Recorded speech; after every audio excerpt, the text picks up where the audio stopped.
On today's show, the Locked On Cavs whip around is back. We've got 2 games against the Miami Heat, a game against the Toronto Raptors, and the Memphis Grizzlies come to town on Saturday. We're going to talk about all that and so much more on this special whip around edition of Locked On Cavs.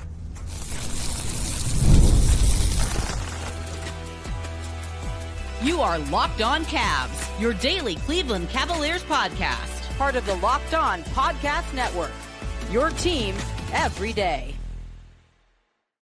Hey everybody, my name is Danny Cunningham and welcome into a special edition of Locked On Cavs. It's our whip around show, and of course, Locked On Cavs is a part of the Locked On Podcast Network, now the #1 sports podcast network. Thank you for making this show your first listen. Thank you for maybe making it your second listen if you checked out the normal Monday edition of Locked On Cavs earlier this morning, but you can find the show anywhere you get your podcast. That's Apple, that's Spotify, that's anywhere else. Make sure to give us a 5-star rating, leave us a nice review, and of course, be a friend, tell a friend about Locked On Cavs. And if you're watching on YouTube, do us a favor, hit that thumbs up button for us, click subscribe, and hit that notification bell so you don't miss the latest from us. In today's episode, brought to you by Game Time. Download the Game Time app, create an account, use code LOCKEDONNBA, that is LOCKEDON NBA, for $20 off your first purchase. On today's show, Wes Goldberg from Locked On Heat stops by. The Cavs take on the Heat both tonight and on Wednesday night, so we get that little baseball series. It's almost like we're back in Miami in April for the first round of the playoffs. This, of course, is a different Heat team. They're playing much different stylistically, and it is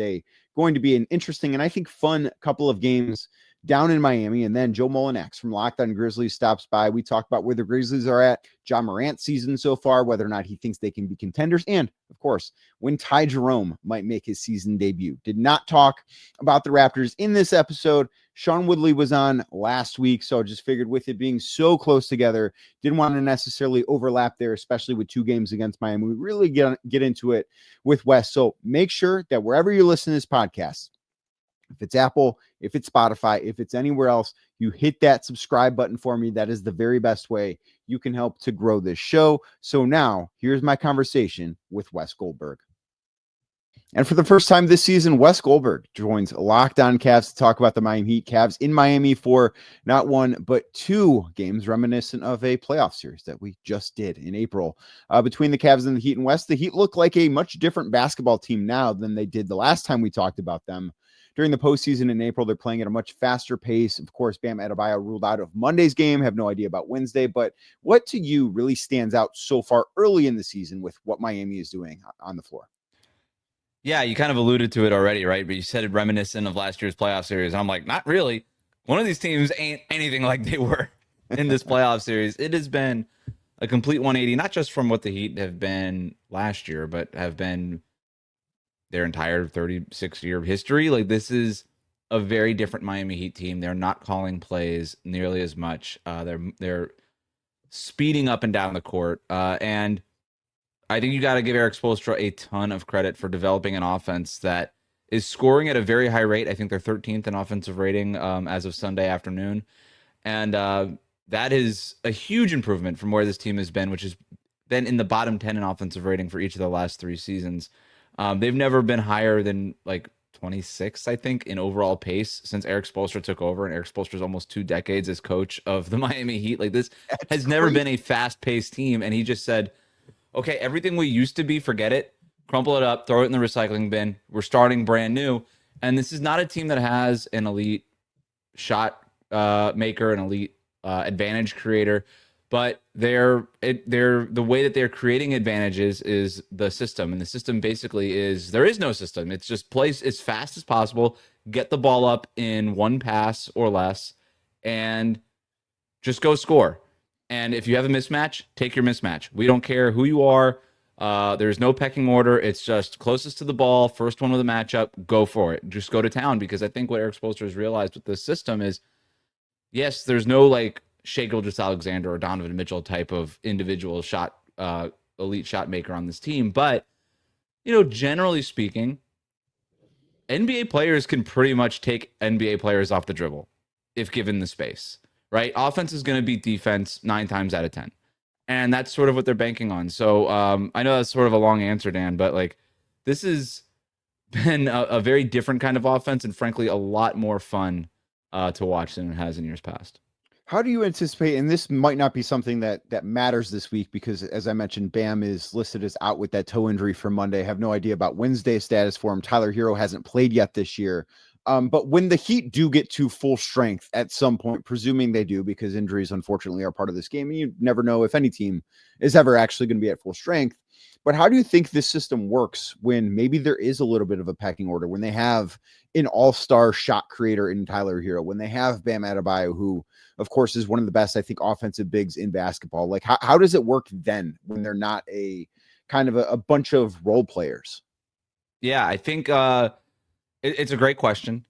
I think it's a good problem, obviously, for Erik Spoelstra to have. He said something really interesting the other day. A reporter asked him, I think it was a post-game media session. It was like, what's it like to be in a lot, to be able to coach a locker room without any egos? And he looks at the reporter kind of cross and he's like, no egos. What are you talking about? We got a ton of egos in that locker room. And by the way, good. Like, we want people to have egos. We want these guys to want to go out there and prove themselves. So I thought it was just a great answer from Spo, but also very reflective of the fact that egos, pecking order, all that kind of stuff, this is Spo's superpower as a head coach. It was during the Big Three era, and it is now. It's the ability to harness egos and harness talent and make the most out of it. And I think when Bam does come back, he is the guy who is. I think Bam is also gets a ton of credit for basically checking his ego at the door and just saying, like, look, I might be the superstar player. I might be the guy on the advertisements. I might be the guy with the gold medal. I might be the captain, all this stuff. I don't need to take the most shots every night. That's not Bam's thing. This is a guy who leads the league in box outs every year. Multiple time All-Star who's like just doing the dirty work. Okay. So I think with Bam, he's obviously finding his role in the offense. I think Bam's allowed also to do things that maybe other players aren't allowed to do in the offense in terms of taking mid-range shots.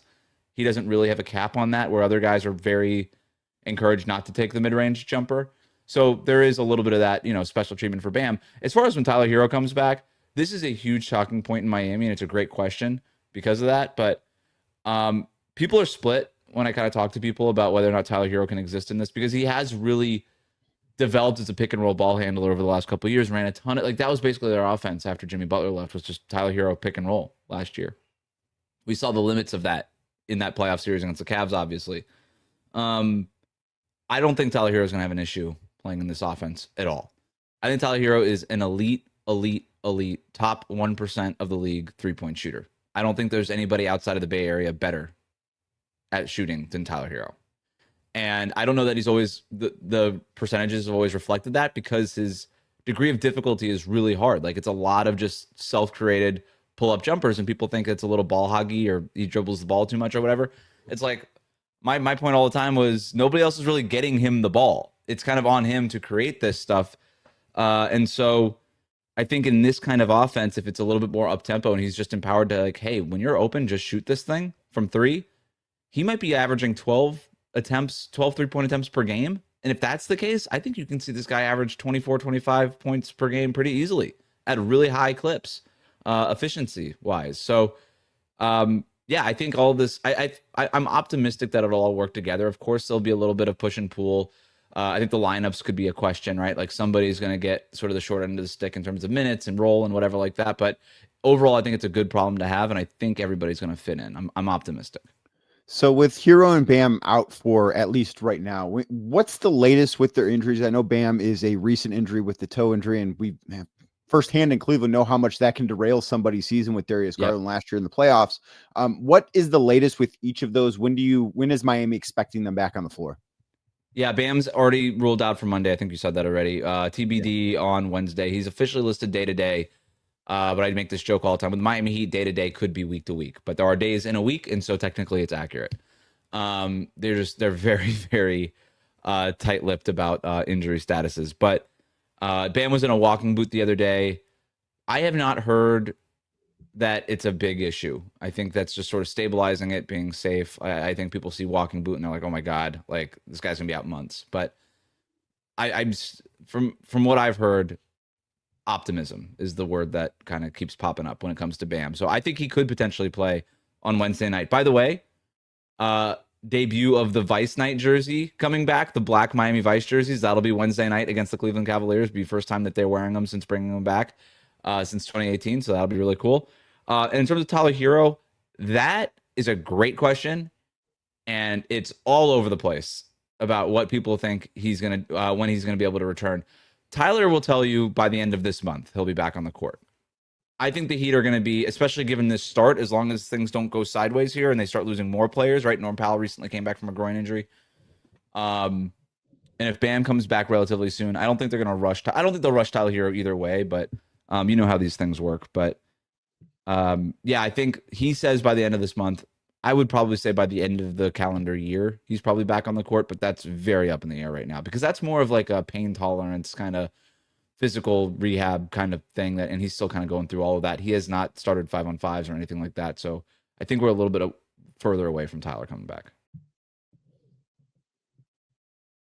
More with Wes coming up in a second, but first, today's show is brought to you by Robinhood. Your ambition just met its match. With Robinhood, you play for the win. Not just on game day, but every day. Locking in on every opening, beating your PR, beating it again. Channel that drive into your money.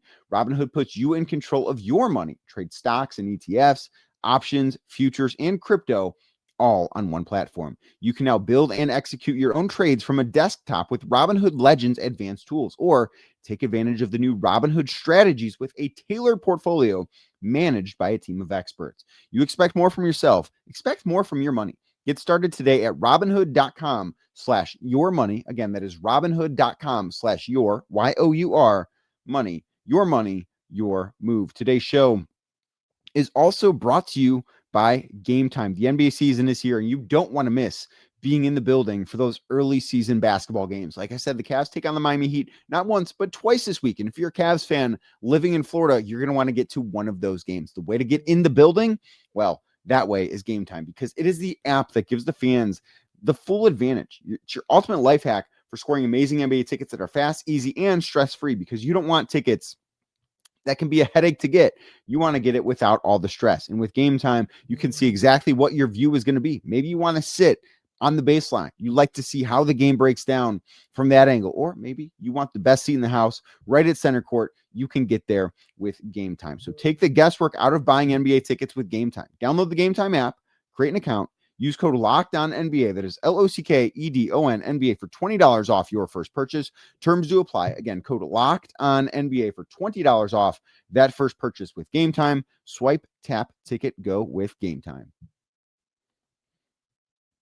And you mentioned Norm Powell, and he missed, I believe it was 3 games with that groin injury. He's been back for a handful of games now at this point. What have you seen from the way that he's fit in as really the big name newcomer that Miami has? He's kind of the skeleton key that unlocked this offense. So he's 7th in the league in points scored in the first quarter per game. He's getting out to really fast starts. And I think he probably leads the league by, like, it's an unofficial stat, but like, first bucket scored for your team. I think he like is the top. I would guess he's probably leads the league in whatever stat that is, if that's out there somewhere. Like, it's what stands out about Norm is his decision making. You know this, but like in basketball, people talk about, like, coaches will always talk about 0.5ing, right? Make your decision to shoot, dribble, or pass in half a second. Norm Powell is doing it in like a quarter of a second. Like, he's like 0.2ing. It's crazy how quickly this guy makes decisions, and the right one.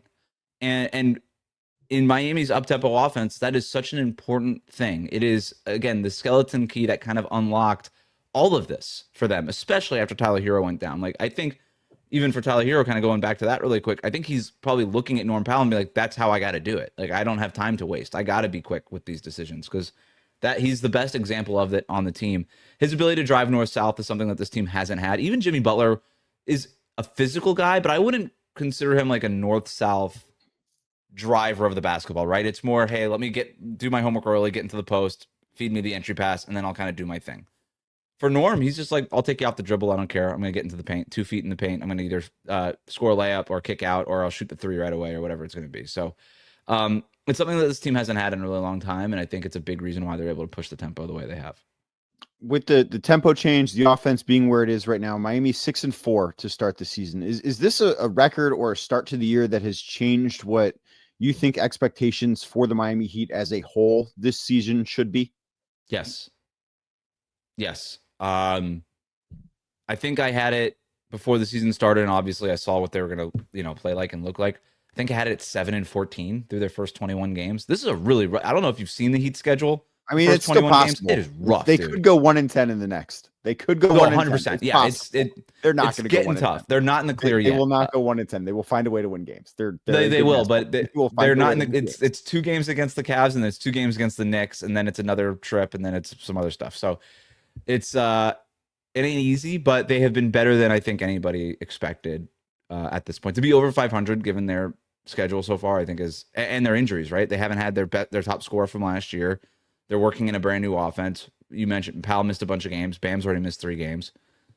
And there's still 2 games over 500. I mean, it's a miracle almost. But I think you got to give a lot of credit to Spo. I think you got to give a lot of credit to the guys that have been out there. Jaime Jaquez Jr. has played great. Jovic has played, had a really nice weekend.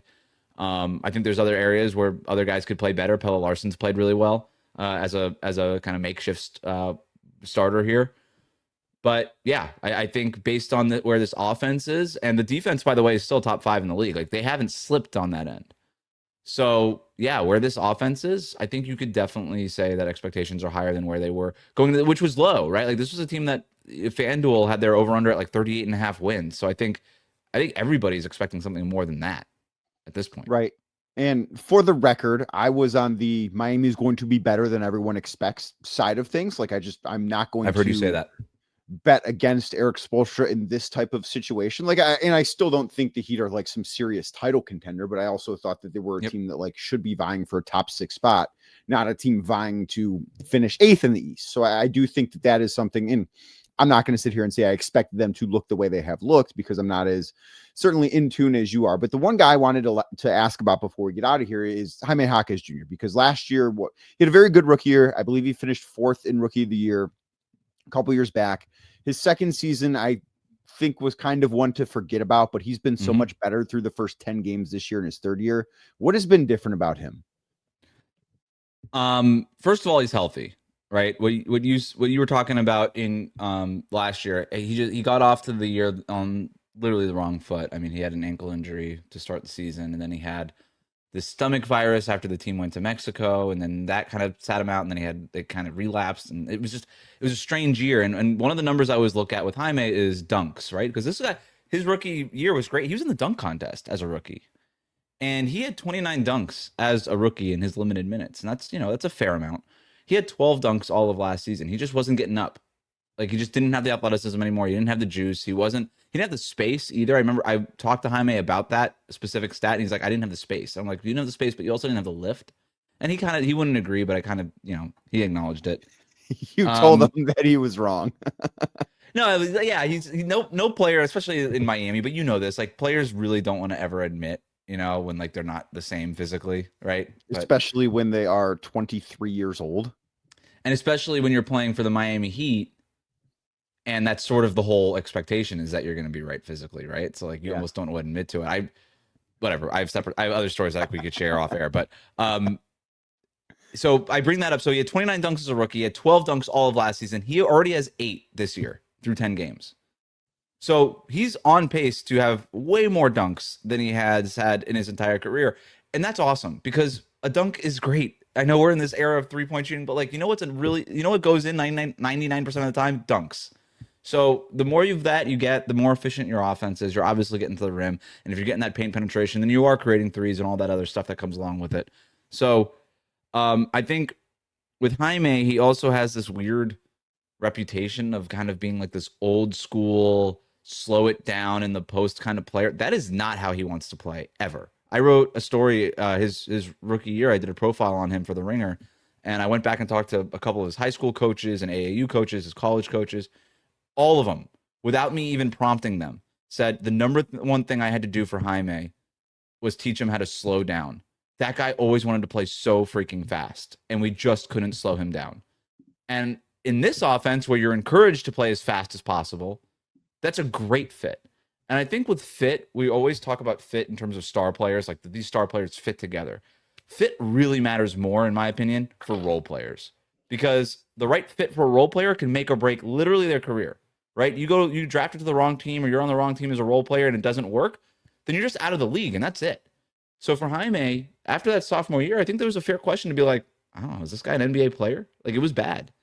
And now in this third season, he looks like the sixth man of the year front runner at this point, the way that he's playing. He looks great. Yeah, he's gotten off to a great start to the season. Big reason why Miami is off to a 6-4 start and looks like a much different team than the last time the Cavs were in South Beach. But like we said earlier, they've got a game tonight. They've got a game Wednesday night. So Locked On Heat is going to be the place for your second listen every single day this week, right after, of course, this show, Locked On Cavs. But Wes, thanks so much for the time, man. Can't wait to see you in South Beach. See you soon. Big thanks to Wes for stopping by, and Joe Mullinax is up next. But first, today's show is brought to you by FanDuel. The NBA is back, and there's no better place to get in on the action than with FanDuel, the official sports betting partner of the NBA. Even if you miss the start of the game, or if you want to just ride the hot hand, FanDuel has live bets on everything from who will score next to fourth quarter comebacks. Plus, you can even combine your bets into a same-game parlay for your shot at a bigger payout. Keeps every game exciting, especially when your team is one making that late push, like the Cavs were on Saturday against the Chicago Bulls. In tonight's Cavs game, FanDuel has Cleveland favored on the road. Road favorite is, not the biggest deal, but that is a sign of respect, by 8 points over the Miami Heat. This is as of 9:45 Sunday night. So maybe it changes, but as of right now, they're favored by 8 points over the Miami Heat. Maybe you like that. If you do, your first $5 bet could help you get $300 in bonus bets. That's right. If you're new to FanDuel, new customers get $300 in bonus bets when your first $5 bet wins. So head to FanDuel.com. That is FanDuel.com to sign up and play your game with FanDuel, the official sports betting partner of the NBA. And for the first time this year, the Cavs will be hosting a Western Conference opponent on Saturday when the Memphis Grizzlies come to town. And there's no better person to talk to about said Memphis Grizzlies than Joe Mullinax from Locked On Grizzlies. And Joe, so far this season, there has been some, adversity would be fair to term it, with Memphis and Ja Morant being suspended by the team for, I believe, what was termed as conduct detrimental to the team earlier this year. Just what is the latest with that situation? How are things playing out there? Gives off the vibe of growing pains, would be my kind of mindset. Obviously, Tomas Isolo, the new head coach of the Memphis Grizzlies, doing things a little bit differently, zagging where the rest of the league tends to zig in terms of rotations and how he puts guys in. The typical rhythm-inducing rotations of other teams. You play for 9 minutes to the end of the first quarter, then you sit the last three in the first three of the second, and you come in. The paint-by-numbers way of doing things, especially for NBA stars, not really how Isolo operates. And I think that's impacting Ja Morant more than most. He has had a really unusual stretch for him of inefficient scoring. And insert your own Ja Morant joke here. It's very fun to poke at Ja, and some of those wounds are self-inflicted. I'm not going to dispute that. But as my co-host, Michael Cole, pointed out on X, at the Michael C, 5 straight games under 40% for Ja in terms of shooting efficiency. He has only had 2 games out of the 10 that he's played in where he has shot above 40%. That's not normal for him. And it's really kind of shining in the mid-range. Teams are obviously trying to take away his ability to get to the basket, understandably so. That is the strength, of course, of his game. And he has worked on his mid-range jumper. The 3-point shot has been talked about a lot as well. It's just not falling right now, even in ways that you wouldn't expect. This is abnormal how poorly Ja is shooting. So I think that the national angle is going to be that he's unhappy and he wants out and he wants a trade. And that's not true. I think that it is a frustration with how he is fitting in this new look system. And it's not just him, right? Jaren Jackson Jr. has been hit or miss in terms of his productivity. There's other guys that have been thriving, but it's not the guys that you need to be thriving the most. This is still the NBA. You still need your stars to be stars. Ja has not been that on a consistent basis for Memphis, and that is concerning, to say the least. So with his production not being at the level that we are used to seeing Ja Morant's production, be at, do you look at this as, maybe his shot selection could be better? I know you mentioned teams are really making it a point of emphasis to not allow him near the basket, which I think should be a point of emphasis for every team that has to go against a star guard, no matter who they play for. Like, what do you think is maybe not the easiest fix here, but the most logical fix to get him back on track? The most logical fix is to get healthy, right? Zach Edey is yet to play a game this season, and I know that Zach Edey is a bit polarizing. My good buddy Matt Moore hates Zach Edey with the fire of 1,000 suns at HP basketball, but I think that Edey at 7'4", 290 pounds, if you watch Isilow's Paris basketball teams back when he was a head coach before he came across the pond to work with the Grizzlies, there's a lot of screens, right? There's so much that goes into those first initial actions off of those screens. No disrespect to Jock Landale. I've been hard on him. It's kind of unfair. He shouldn't be a starter in the NBA at this stage of his career. He's an end of the bench guy that has started, I believe, every game for the Grizzlies. That's Zach Edey's spot. And when Zach Edey is back, one of the biggest players in the NBA will be there creating room for Ja to operate once more. It's not going to be coincidental when Ja's improvement is clear once Edey is back in the lineup. And Edey has been practicing with the G League Memphis Hustle. He's been ramping up. It's possible he's back on this upcoming trip around the East Coast and Midwest for the Memphis Grizzlies, including, of course, the game with Cleveland coming up. So with the new coach in Isolo, and you mentioned some of the big adjustments that he does things differently than the typical NBA coach. And anytime there's a new coach in town, whether it's with Memphis this year, with the Cavs last year, like there are adjustments that the organization needs to make. There are growing pains, even if you do start off 15-0 the way the Cavs did, like there are still growing pains there. How severe do you expect these growing pains to be? And at what point do you think things will start to click? I think that they, again, not to be a broken record, they need Zach Edey in there. And they need Ty Jerome, your old friend, Ty Jerome, who is now a member of the Memphis Grizzlies. He has yet to play this season. So those are two pretty significant pieces. Ty Jerome was talked about the bargain basement offensive replacement for Desmond Bane. He's not as good as Desmond Bane, but in theory, Jerome can do some of the same things on the offensive end that Des can do. And obviously Edey, for all the reasons we talked about a moment ago. So a part of it is just not depending on Cam Spencer to play 20 minutes a game, or not depending on Jock Landale to be a starter. Even when you have Ja Morant and Jaren Jackson Jr. and these guys that, in my eyes, are two top 25 or so players in the NBA, it's not going to work if you have other pieces around them that are so outside of their roles. And part of that is how you build your roster. And you can kind of point at Zach Kleiman, the Grizzlies GM, for that kind of mistake. But at the same time, it's a coaching staff that is trying to prioritize the group over the individual, which is kind of counterintuitive in the NBA, where it's a star-driven league. But again, the Grizzlies historically have always kind of zagged where the rest of the league zigs. And they are trying to make all of these changes on the fly with key components being out of the lineup. It's hard to really get a read on what this team is going to be until you have at least Edey and Jerome in the mix. Brandon Clark and Scottie Pippen Jr. are going to be out beyond the returns of Edey and Jerome. But I think even the most optimistic Grizzlies fan would tell you the absences of Jerome and Edey in particular are the ones that have been the most seismic for Memphis' slow start. When is the team expecting Ty Jerome to make his debut? After Edey. So Edey has been doing his ramp up kind of stuff. He's practiced with the Hustle a couple times, as I mentioned a moment ago. I anticipate him maybe not on this East Coast swing, but I do think that he'll be back in the next week or so. I think that's realistic. Jerome will probably be 2 to 3 weeks, I believe, is the latest kind of intel reporting. You don't want to mess with a calf injury, right? There's been lots of evidence of that being not the right thing to do when it comes to the Achilles and that sort of thing. So the Grizzlies have not a big investment in terms of money, but a big investment in terms of role in Ty Jerome, and they need him to be 100%. So I don't anticipate them rushing him back. Edey, like I said, his return seems more imminent. Yeah, I do think Ty will be a very good fit there when he's able to get back on the floor and be healthy. And as you mentioned, you do not want to mess with a calf injury. We've seen that far too many times in the NBA over recent years. So as we sit here and talk, it's Sunday night.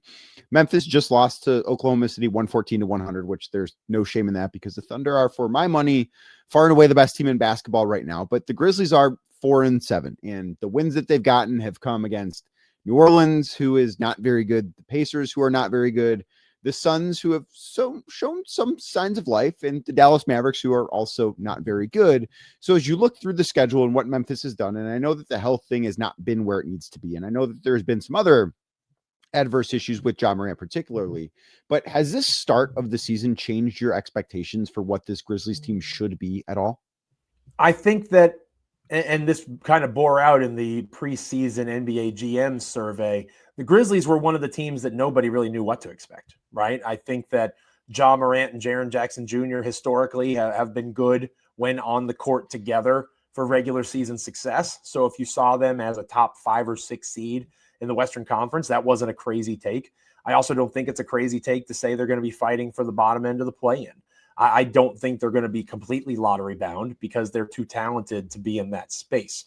But I think any of those sort of scenarios could still play out. Like, again, if Edey and Jerome come back, Cedric Coward, who we haven't talked about yet, I think he's the rookie of the year, 11 or so games through. And I know Cooper Flagg exists and Edgecombe, and I know there's other guys that are having really good starts to their season. But he's doing things that have either never been done before, or when they have been done, it's been, Magic Johnson and Michael Jordan and Grant Hill doing them in their rookie campaigns. So I think that they have a guy in Coward that they need to continue to figure out what they have. Once you have less Cam Spencer and less Jock Landale and more Zach Edey and more Ty Jerome, the team's going to improve. What that level of improvement is going to be probably lands them in that play-in conversation, but I definitely think they're better than what they currently are.